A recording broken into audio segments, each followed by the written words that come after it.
à l'échelle historique, je pense que c'est indéniable que à partir de l'ère du positivisme, du début du XXe siècle, la recherche tendait à disséquer les problèmes et à les traiter de façon extrêmement sectorielle. Et l'agriculture n'a pas échappé à la santé, on pourrait parler. L'agriculture, en gros, il s'est agi d'affirmer que, en gros, l'agriculture, c'était la production d'une espèce cultivée sur un support inerte. Et donc, il fallut lui apporter tout ce qu'elle exportait, etc. Pareil pour la diversité. Moi, j'ai commencé ma carrière comme sélectionneur maïs. Je peux vous dire que j'avais aucune espèce de formation, de sensibilité à la biodiversité quand j'ai commencé il y a 40 ans ma carrière. Aujourd'hui, ça change. Donc, on a, je dirais, collectivement à l'échelle historique, un fardeau à porter, mais les solutions qu'on prône aujourd'hui ou les changements de posture qu'on prône aujourd'hui seront probablement les problèmes dans 30 ans. Donc ça, il faut vivre avec ça. Par contre, il ne faut pas rester statique, défensif par rapport à ça. Et je pense que toute institution de recherche aujourd'hui doit s'interroger, doit se confronter à ce genre de questions. Aujourd'hui, on ne dit surtout pas que nous, on a raison dans la voie de l'intensification écologique. On dit simplement que la dépendance au sentier par rapport à l'agriculture conventionnelle qui capte finalement toutes les attentions des politiques. Les 52 pays africains, quand ils pensent modernisation de l'agriculture, ils pensent avant tout intensification conventionnelle. Donc le CIRAD prône d'ouvrir les boîtes des possibles et de générer une diversité de solutions. Et depuis longtemps, le CIRAD a privilégié, en termes de recherche, la voie de l'intensification écologique, qui est une des formulations de l'agroécologie. Ça veut dire qu'on s'appuie sur les processus écosystémiques naturels pour améliorer les performances de l'agriculture. Parce que le changement de paradigme qu'il y a derrière l'agroécologie est précisément autour de la performance de l'agriculture. Et ça concerne toutes les agricultures. Les agricultures industrielles, on connaît le bilan. Très belle productivité, apparente du moins, mais des rendements extraordinaires, probablement une sécurité alimentaire améliorée par les quantités, donc on n'a plus beaucoup de problèmes de disponibilité alimentaire globale aujourd'hui au niveau, grâce à l'agriculture industrielle, mais un bilan écologique, environnemental et social beaucoup plus en question. Donc le changement de paradigme, c'est la notion de performance de l'agriculture. Si on veut intégrer dans la performance de l'agriculture la performance du rendement, mais aussi la performance environnementale et la performance sociale, est-ce que ça rémunère les producteurs? Est-ce que ça génère de l'emploi? Est-ce que ça permet une certaine équité dans le développement?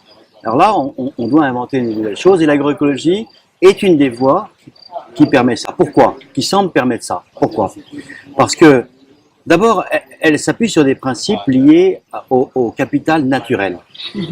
On s'appuie sur les services écosystémiques. Donc on ne crée pas de dépendance par rapport à une technologie coûteuse, des semences coûteuses, etc. Même si, dans notre idée, l'agroécologie n'exclut pas du tout l'utilisation d'intrants quand c'est nécessaire, mais à titre subsidiaire. On veut favoriser au maximum l'utilisation du capital naturel qui est là et qui est gratuit. Et donc ça, c'est un changement radical de paradigme de moyens que l'agroécologie promeut, l'intensification des phénomènes écologiques. Et en termes de performance, on espère avoir gardé un rendement intéressant, mais une diversification, parce que l'agroécologie promeut une complexification des systèmes, donc une diversification des produits, et au-delà de ça, une limitation des externalités négatives sur l'environnement, on limite les pollutions, et donc on augmente la santé des producteurs. Après, toute la question de la chaîne de valeur, de la rémunération de cette prime à la performance écologique est posée. Comment est-ce que ça se gère au niveau politique? Comment ça se gère au niveau des filières? Et ça, c'est aussi un des recherches que le CIRAD travaille. C'est clair que le changement de paradigme, il n'ira pas de soi parce que ça heurte des intérêts. Quelqu'un qui vend des pesticides en Afrique ne sera pas forcément content de voir qu'on essaye de limiter son marché. C'est tout à fait naturel et légitime. C'est des métiers qui sont... Donc, il faut des rapports de force qui permettent d'établir des politiques qui sont favorables à ces transitions-là, parce que tout le monde a besoin de cette transition. Pour les aspects environnementaux, la santé en souffre, et le travail des femmes, la reconnaissance de la petite agriculture, etc. Alors, ça c'est un rapport de force sociétale. Le chercheur joue un rôle là-dedans, en documentant des faits, en publiant des faits, en disséquant des mécanismes, en les explicitant, pour montrer les compromis qu'il faudra avoir entre telle et telle voie d'intensification. Et puis, il y a un travail aussi, probablement, de rapport de force sur la programmation de la recherche. Et là, en particulier, la recherche publique.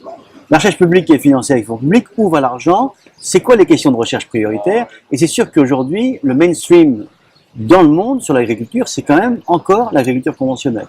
Ça change progressivement, mais donc le CIRAD imagine que sur ces deux plans-là, et les rapports de force sociétaux dans le rôle de plaidoyer, en documentant des visions, des valeurs, des compromis à faire, et sur le plan de la programmation de la recherche, le CIRAD a un rôle à jouer. Clairement, cette conférence, c'est une conférence qui balaye très large. Donc les recommandations vont être extrêmement larges. Par contre, cette conférence est importante dans la mesure où, d'abord, elle réunit 300 personnes. Elle a une certaine visibilité, légitimité parce que elle réunit différents stakeholders. C'est pas seulement les organisations producteurs, c'est pas seulement la recherche, c'est pas seulement les pouvoirs publics. C'est un mix, donc c'est une nouveauté. Je pense que ça fera date.